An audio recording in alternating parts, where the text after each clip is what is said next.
All right, one more presidential debate to go. It's a tight race between the president and Mitt Romney. It's leading to some speculation that if the numbers in swing states stay so close, is there the possibility of an electoral college tie? Before we get to that, before we speculate about the tie, we've got one more debate.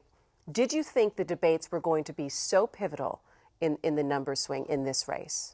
Well, no, I don't think anybody ever expects what we saw in the first debate, and that's where the real pivot took place. I don't think the numbers moved at all after the vice presidential debate or the second Obama-Romney debate, and I doubt foreign policy is going to move the needle either. I think most of the damage was done in the first debate, and since then, I don't think the needle's moved much at all. We're still basically in a deadlock here. Well, it moved a little bit. A new poll out in Michigan gave the edge to the president 52% to 46%. Do you think that we're going to start to see a little movement? But the swing states are still pretty close. Well, again, I don't think Michigan is a very good bellwether of where the race is. This is a blue state. If the president is behind here, he's so far out of the race and losing so badly that it wouldn't matter anyway. In those bellwether states, though, it is a very close race now. It wasn't 2 weeks ago. I was just going to say, does this surprise you? I think I am very shocked that the debates themselves are what seem to have moved this. And the president did poorly, I mean, just horribly in that first debate.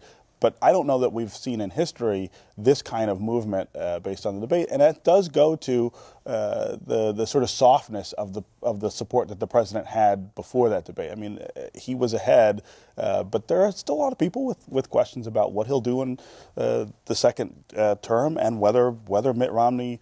I happen to think he's sort of full of it, but a lot of people are starting to think maybe we ought to try something different. And I don't think it's so much the debate as the fact that the president has waited and waited and waited to articulate what he's going to do different in the next 4 years, and he seems to have settled on a stay the course message. We're going to, if you notice what he said the other night, we're going to continue to do this, we're going to continue to do that. Well, a stay the course message in a country in which 60% of the people think we're on the wrong course is probably not going to move voters. And I think people are starting to ask that key question, well, what are you going to do, and why haven't you done it already? And they're not coming up with good answers. I think it was interesting when I was looking at the poll here in Michigan. Obviously, the president is still leading in women, and they're very close, almost a tie in men, and a dead heat in independent voters.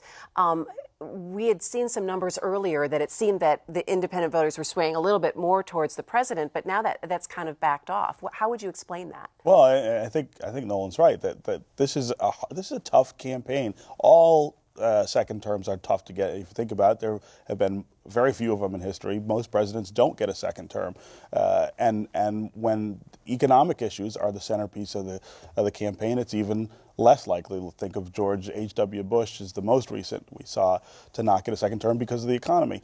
I continue to believe that the smartest thing this president could do, and maybe it's too late, would be to say the second term is going to be about Simpson Bowles. And I said that a year ago,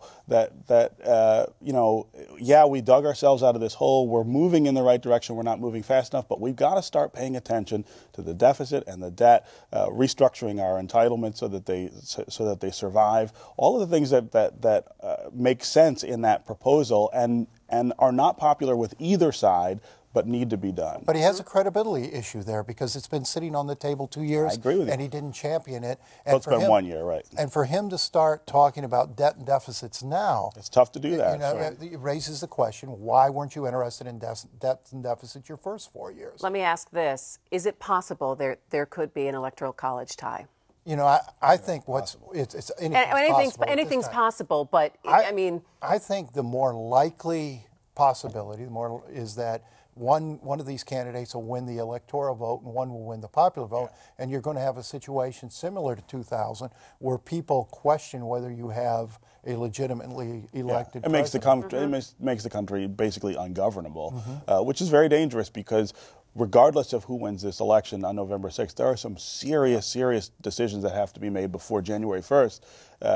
And when we jump off this fiscal cliff with all of the cuts that are planned, and they're very reckless and dangerous. Would you argue that it's a lot more polarized than it was in 2000, and if we had a situation like that happen again, that we could possibly have chaos. You know, a lot depends on the personalities themselves. Credit Al Gore in 2000 for when he finally acknowledged defeat, going away quietly and not, sort of setting himself up as an opposition president. I think it's key, the message that the losing candidate sends in that situation. But don't you think that's also the people around him? And do you believe that we have those type of people that are now directing these campaigns and that are now in office that will do that? I mean, I think history in this country has always suggested that we've had some very bitter times where very close elections have happened and we get past it. I mean, I think that's one of the great things about this country is that everybody agrees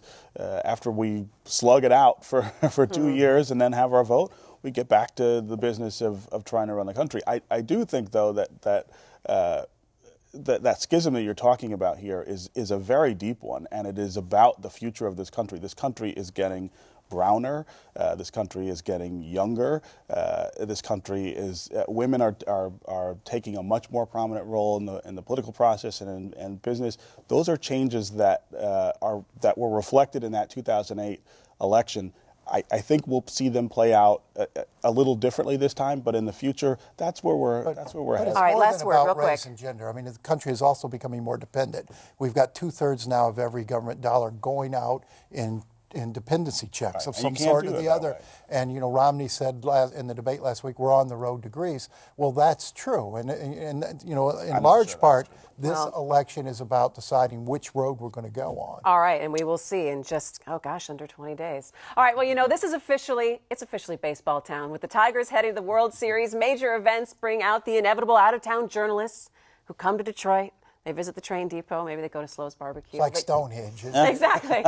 As a region, are we ready for our close-up? We've done major events. We had the Super Bowl here in 2006. We had the Final Four here in 2009. World Series here in 2006, too. Right, in 2006 as well. But that's been 6 years now. So are we ready, again, for the national scrutiny? Detroit's a more exciting place than it was 6 years ago. Absolutely. And it's hard. It is such a sports town, and we get so crazy about our sports team. It's hard to come here and not get caught up in the spirit and this infectious enthusiasm for the team. I think anybody who comes here for the World Series is going to have one big time. Yeah, well, and Nolan and I were downtown.